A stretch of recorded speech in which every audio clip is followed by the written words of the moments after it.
Hey, everybody, it's Jimmy and Bill. Bill, what we're talking about today is, like we always talk about people going broke, credit card debt is through the roof, and people just can't afford, you know, living expenses, all that stuff. We talk about it all Hmm. the time, okay? But now people are reaching a breaking point, okay? And I did a video about a year ago about people reaching their breaking point just with expenses. But now more and more articles and stats are coming out that it's becoming a crisis. Okay, it's not even okay. You can't go out to dinner anymore. Now you have to eat at home, or you have to not buy meat as much. Okay, and Hmm. buy chicken or something that's cheaper. But what's happening now is this is becoming actually a crisis. Okay, and people are like, oh, you know what? There's a new president coming in town, and they're going to clean things up, and everything will be fine. But a lot of things are out of a president's control of what they could do. It's kind of separated. I don't think people realize that. Yeah, a new president or new administration or new politicians could make things better, but at the end of the day, they really don't have as much control as people think. What do you think of that? No, I agree. Everybody thinks it's like it's a magic pill, the instant fix. And regardless of how much influence they have on things or control, more influence probably than control, I would think. Those things take time for them to trickle down, to the economy and for things to rebound. Like we've always said, too, just same thing with housing. These giant ups and these giant downs, you don't want the big swings. You want the slow roll. It's more stable. Stability is really what we're looking for. Yeah, because it's reached a point, or it's reaching a point, because even okay, let's say we get good politicians and they're good this, and they change the tax laws, or they do this or they do that.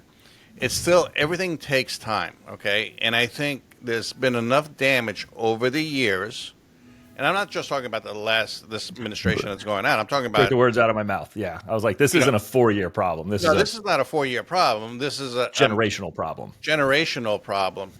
And now, like, the national debt, like, people are like, oh, how does that affect me? It really does. It affects everybody. When we start spending more money on interest than defense, that's a big thing. But what we're talking about today in this video is what's going to happen. What's our opinion of what's going to happen? Because this is really a crisis. It's not like, okay, oh, you can't go out to dinner this week, and or people have to buy cheaper cars or keep their cars longer. It's more serious than that. It's more like, probably a third, in my opinion, the lower third is going to have an extremely, extremely hard time. And that's why there's more and more homeless people, and housing plays a big, big factor in this. And we're going to be talking about housing also. So in the meantime, do me a favor. You guys like this kind of content? Consider subscribing. It really helps out. And I hope you guys like the new format. Comment below if you guys like the new format. We still will be doing videos outdoors, but we decided to do a few inside, especially when it's chilly here in Florida and it's in the 60s. I was like, our chilly 60-degree mornings. Our chilly No, we'll 60s. still do it. It's just this helps us get together. Obviously when it's the holidays and our work schedule's kind of picked up a little bit. So Yeah, so let us know what you guys think below. If you guys like this format better or you like the outdoor format, it really doesn't matter. Okay, Bill, let's talk about inflation. Like, inflation has not been tamed. Okay, people think inflation has been tamed. Oh, it's down. Whatever, 3%, or the goal was 2%. It never happened. Now, right. they're like, oh, we're going to cut interest rates and it'll boost it up. People have to understand when it comes to housing and interest rates. Okay, if, say, interest rates right now are just below 7%, is that correct? Yep. Okay, so let's say you wake up tomorrow morning and interest rates are back to the unicorn years and they're 3%. All right. Okay. So you answer this question, Bill. Do you think a 3% interest rate is good for housing or bad for housing? if it happens all of a sudden? Well, if it happens all of a sudden, I think it's bad because it's the floodgates opening again, right? So while we want lower interest rates, everybody's like, hey, I'd love to get this, the magic 3% again. Well, what'll happen is now you have more buying power, which is good. Don't get me wrong, but you also introduced a lot more people into the market, and you're unlocking those individuals that are sitting on the sidelines waiting for those interest rates to come down just a little because that changes the cost of your home significantly. And then now you're going to have more competition. And when you have more competition, like significantly more competition, now we have more of that. It's going to make the prices of the homes go up Right. because you're going to be fighting against each other and you'll lose some leverage. So it's a good thing because your payments are lower, but it's also a bad thing, especially if it happens fast. Right, but the whole thing is right now is they cut rates 3 times already, and rates went up. People think that, oh, the Feds are cutting it by 1/4% or 0.5%, so I'm going to wake up in the morning and mortgage rates would be down 1/4% or 0.5%. It doesn't work that way.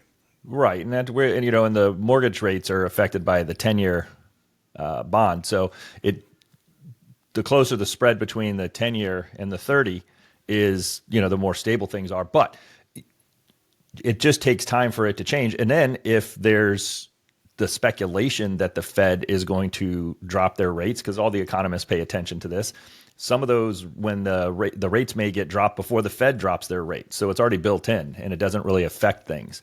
And then rates change day to day. They go up a little, they go down a little. It's like a wave, just a little bit up and a little bit down. It's not this, steady state thing. But they are offering, I just spoke with a client yesterday. There's different companies that are offering some significant incentives, so to try to stimulate some movement because there is higher interest rates. Yes. Also, people they need to realize, I'm sure a lot of people do, that, inflation, it's like what prices were a year ago till today, okay? But if you still, prices aren't going to go back to where they were 3 years ago or 4 years ago, okay? This is the new norm, basically, when it comes to prices of eggs, meat. Yeah, they might fluctuate a little bit and go down a little bit, but Right.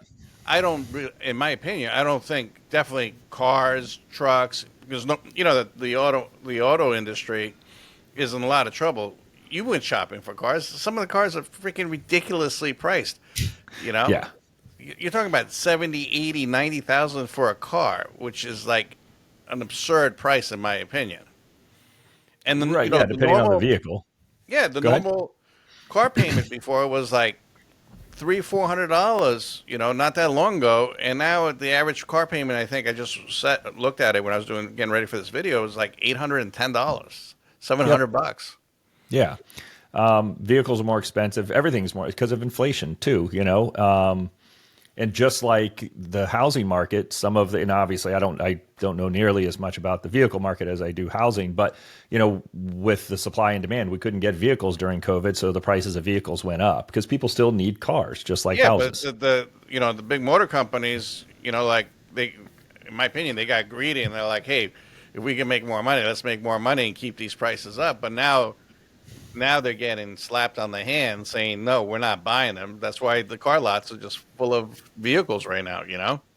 And the other thing Right. is stagnant wages, like people's wages, have not kept up with inflation. And that's why the lower third just is reaching their breaking point, just like you take something like electric, water, cable, Essentials. insurance, and we're going to talk about all that stuff, and it increased it only say 5%. Okay, let's just keep it simple. But if everything increases just 5% across the board, you're priced out. What do you think of that one? Yeah, I mean those are your essentials. So that's you. It's unfortunate. There's people that have to make a decision which bill are they paying this month. So they're always kind of in that slow spiral down where they'll pay one, catch up with the next one next month, and that one will be late. Things like that. And there's only so many hours in a day and so many hours that you can work, even a part-time job, to make up the difference because wages aren't increasing. But then that's a catch-22 as well, right? So if employers start raising wages significantly, then now that's going to, make other things more expensive. So it's just this crazy cycle. That's the unfortunate part. And that's where it's going to take more change to happen to stabilize everything. Right. Bigger change than what you and I could do as even a company owner. There's going to need to be, national level changes. Here's another reason why I think the bottom third is going to be screwed. Even in 2025, I don't care who's president. I don't care about that.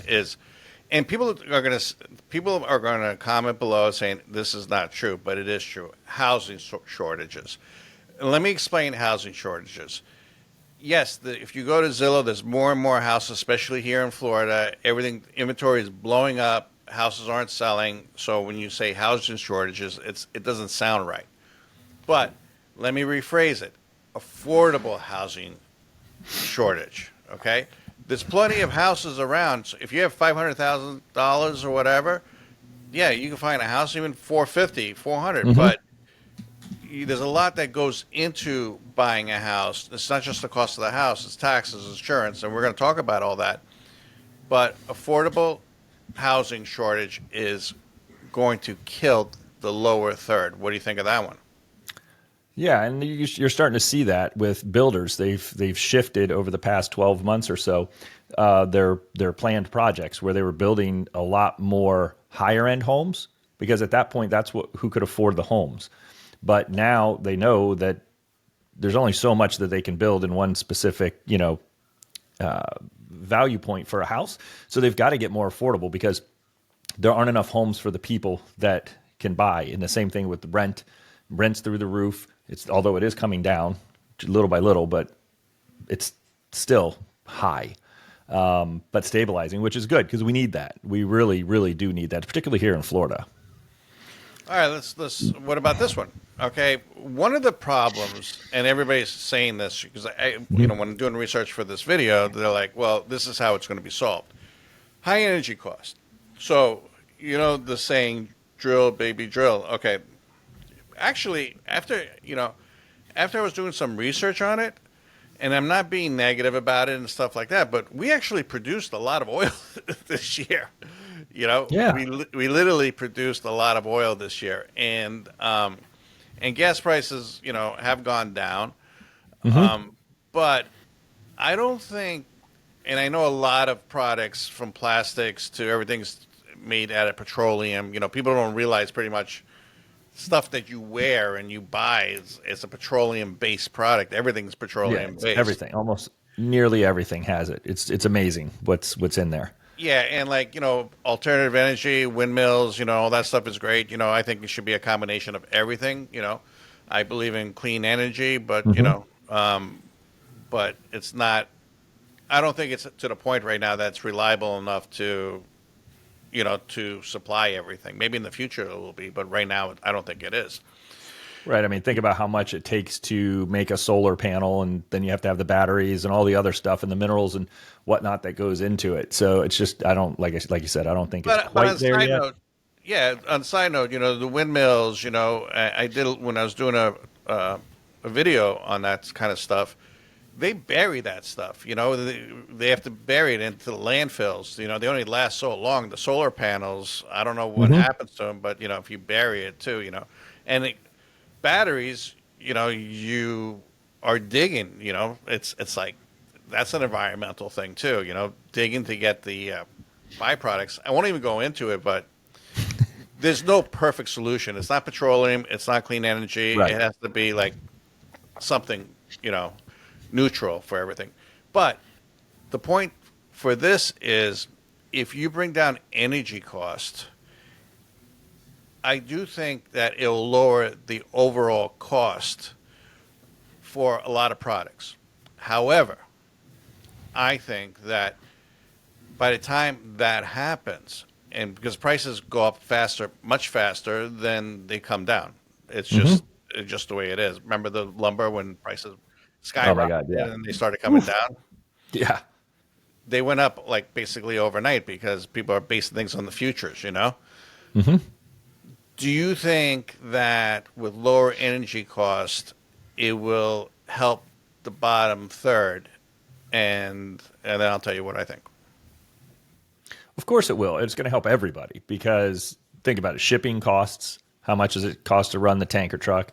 The tractors and the forklifts that, run at the manufacturing facilities, the energy for that, truckers, fuel for vehicles just on the everyday. So lowering energy costs as a whole is, more of a broad thing, not just necessarily the like a power plant, but everything in general. Lowering that is going to make products less expensive over time or curb the inflation enough to where things can start to catch back up again. Because just Yeah. because we get to a 2% inflation number doesn't that means that we're not increasing as fast. Prices aren't going up as quick. It doesn't mean they go down or back. And that's what, you'll see it in fuel, maybe some food products, things like that. Because typically that's where the first thing you see, because it's visuals, you see the prices of gas coming down and that makes you feel good. So that's something that you see. But typically, I mean, like if you go to the store and you're looking at, milk, eggs, things like that, they generally don't go backwards much, maybe a little, but not typically. I mean, No. you might say Okay. go on sale more, but, as a way to bring it backwards, but it usually doesn't go down. Here's another one. Healthcare expenses. So, my mother about 6 months ago, 7 months ago, I had to get her to the hospital emergency room, and it was packed. It was literally packed. And I talked to the person at the counter, and they said, yeah, these a lot of them are non-emergency, but people have no health insurance. A lot of them because it's just stupidly expensive. Okay, now I'll tell you what my question is. So they go to the emergency room that has to treat them, I guess. You know, so if they have a cold or a flu or whatever, and they need, if they don't have insurance and they don't have money, they'll go to the emergency room, and I guess the Mhm. emergency room has to treat them. Do you think that your new universal free health care, and is, here's my opinion, there's nothing free, okay? Somebody's paying for it. But do you think that healthcare is really, really killing, you know, the 1/3 of the population when it comes to living expenses? They get sick, they can't work. You hurt your leg or you fall off a ladder and you're a laborer, you can't work. Right. What do you think about like free health insurance for everybody? Well, like you said, nothing is free. Nothing's Somebody's free. paying Your for it. taxes are Yeah. going to go up, and it's not going to be Yeah. as efficient. Or No, you'll it be will be. waiting a really long time to get into a doctor's office. It'll never be more efficient. It just doesn't work. There's No, other countries that have done it and it doesn't work. no, it doesn't work in Um, Canada either because yeah. people have to wait freaking months to get a basic procedure. Right, and that's what's going to happen. I mean, you have to wait a pretty decent amount of time to get anything done nowadays too, but if you just look at the insurance rates, like this is a whole other topic in general, but if you just look at like how much medicine costs, a prescription, and then oh well, with your insurance it's only this much, and it's like you got this much of a discount. And I'm talking thousands of dollars all of a sudden. It's just Uh, insane what some meds cost. yeah, And then a visit to the ER is $3,000 to $10,000. If you get an X-ray and a few other things, and this doctor touched you, and that one looked at your thing, and it's a it's big insane. scam. Yeah, like like you said, like Peru, when you go to other countries, they do things differently. Like over here, like colonoscopy was like 15, $20,000. Somebody was billing an insurance company, when I was doing it. But if I went in there and said, "Hey, I'm just paying cash," like okay, $800. Right. you know, It's just the way it is. You know, it's it it, stupid. it is crazy. And then the things that the inefficiency in our healthcare system as a whole, where you're not in one spot. So in other words, let's say you're going to get a physical, and or you're not feeling good and you need some labs done. We'll take my when I hurt my leg as an example. I went to Florida Orthopedic, and it's not my first injury, so I've been to both places where you have to leapfrog and go from facility to facility to facility at different Right, days. And it's right, very inefficient. It takes weeks to get things done. And right. then this person doesn't send records and that person doesn't send records. But you went to Florida Orthopedic. I walk in the door. Well, figuratively, I get there and I had my appointment and I check in. The lady hands me a yellow piece of paper and she goes, "Okay, you got to go to X-ray." And I'm like, okay. And I'm like, well, I have a doctor's appointment. Well, why? Like, I need to get another X-ray. And she goes, no, just go down the hall. So I rolled down the hall. They took my X-ray. I went and sat down. The doctor had my X-rays before my appointment, and I went in and he looked at everything and he's like, okay, yeah, you got a break here, da da da da da. And he goes, okay, we need an MRI. And then I go to the next building and we did an MRI. Yeah, So it's like, it's ridiculous, and everybody bills everybody. right. And this was very efficient compared to what it would normally be like. It's like you're going to refer, oh, well, I have to go to my primary care physician to see somebody about something. And I totally Yeah, understand but the that. whole thing too is if you didn't have insurance and you had to pay cash, you would never got that treatment. That's what I'm just saying. For the No. lower third, it's really affecting. You know, here's another thing that people are reaching their breaking point. That it's a crisis. Childcare is a crisis. Okay, I did some research for this video, and sometimes childcare costs more than the person would make at a job. So it pays for them not to work and take Correct. care of a child. That's why less and less people are having kids, and that's going to be a crisis in its own. That could be its own video here, because people don't realize that our we're we're an aging population.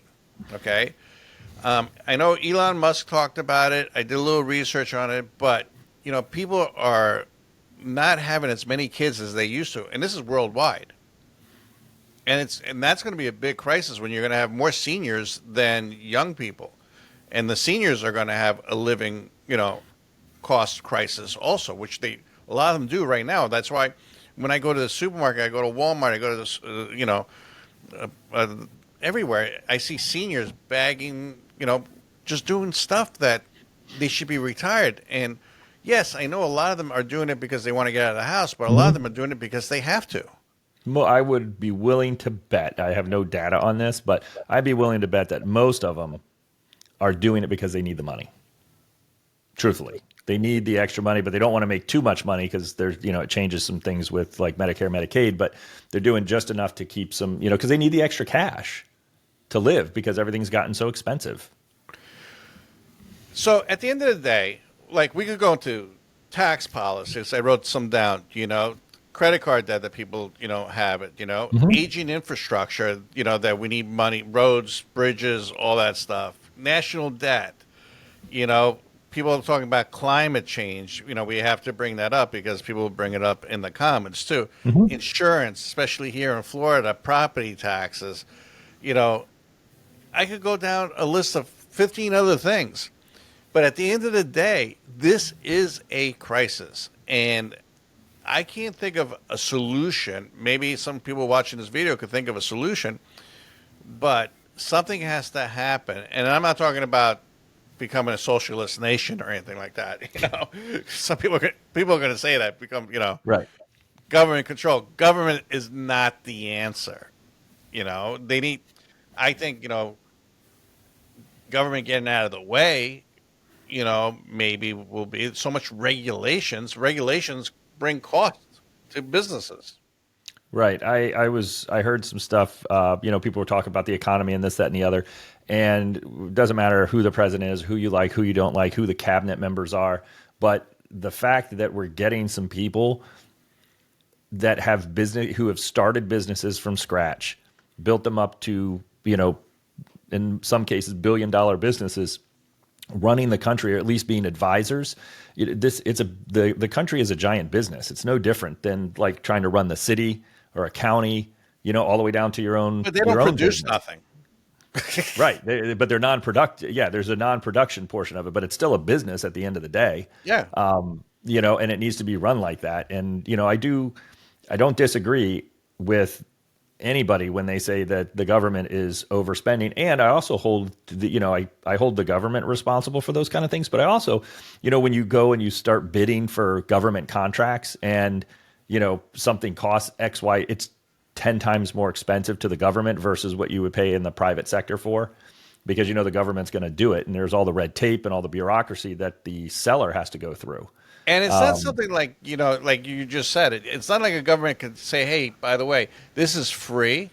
Okay. Like, and now you can't take it away. It's not like once the government comes up with something that's free for a big majority of the people, it's not like they could say, okay, change your mind, like Obamacare. Okay. A lot of people get health insurance. They do if they're not making any money, for like pennies per month. Oh Okay. yeah. But they're not producing, and some of them are saying, you know what, I have some health issues. It doesn't pay for me to go get a job because I'll lose my health insurance, because if you reach a certain point, you don't get that free health insurance. So Yeah, or they kind of extremely shoot themselves reduced. in the foot too. Oh yeah, it's set up to be just enough. It's you want, like, for people who want to make more money or do better. Now your insurance is more expensive, so you get into a different bracket, let's call it.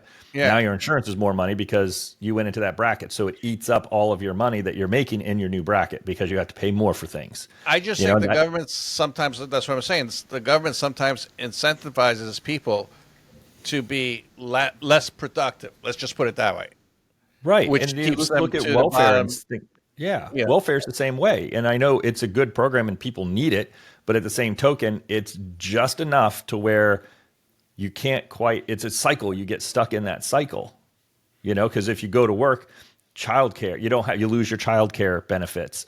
Right. You lose that extra stuff and you can't afford it. So you go get a job that maybe makes, let's say, 20% more than what you're making with, through government assistance. Well, 20% more, that just got eaten up because now I have to pay for childcare and pay for, food, just as quick examples. And it's not fair. It keeps everybody in that cyclical cycle. So what do you think the solution is for, to keep people out of poverty? Cut these programs, forcing them back to work. Do regulate these programs more, or I mean, I more think and more people, even more and more homeless people. It's just, it's a genuine crisis. It is. It's just people are going to say, I either eat or they I, have to I pick. have heat. Yeah, they have to pick something, and that's not the way it should be. No, it shouldn't And be that way. obviously, there's fraud. With all the assistance programs and stuff too. We have plenty of fraud happening, but that's where it comes in with some oversight and some regulations and some not. That we got to start paying attention. Maybe putting some caps on things for time. Set a program up where this is all easier said than done. Trust me, I understand that. But let's set a program up where it helps you exit the program versus just get stuck in the program. You know what I mean? Does that make I sense? agree. Listen, everybody that's watching this video, comment below, because I really think that this is a crisis. I don't see it getting better anytime soon, especially now, that, you know, this generation is going to do worse than the previous generations, which is not supposed to be like that. You Right. know, like my kids are supposed to do better than me. And, now all the kids are moving back in with their parents because they're doing worse than them. But I mean, that's today's video. Tell us what you guys think. You think we're in a crisis? You think things are going to get better now that's a new administration? Bill, you have anything to add? No, I think things are going to change as long as, it seems bright as it stands right now with some of the people that are getting put into the cabinet positions, and we will start to make some changes. I don't agree with everything that anybody says. So, No. it's I nobody's don't trust what 100%. everybody says either. Yeah, and it's like I think we will start to slowly get better. I think we have a good chance at getting better no matter what right now. And I think the country as a whole is starting to recognize, or has recognized, but at least had the opportunity now to voice their opinion, through elections and just public forums, to where we want change. We Yeah. want things because it's affected enough people. It's as for instance, when you're back, enough people have had their backs pushed up against the wall. Now it's time, and then people are going to start pushing back. When you Oh, have I nowhere, there's agree. nowhere to go. There's nowhere to I go. agree. I Yeah. agree 100% with that statement. I agree. Anyways, everybody, comment below. Tell us what you think. I really appreciate you guys watching this video. Tell us again how you like the for us, this new format. And do me a favor, give it a thumbs up, share it. It's greatly appreciated. And watch this video. I'm going to put it right next to Bill. I picked it out just for you guys, and we'll catch you in the next one. Thank you, and have a great day. See you on the next video. Thanks.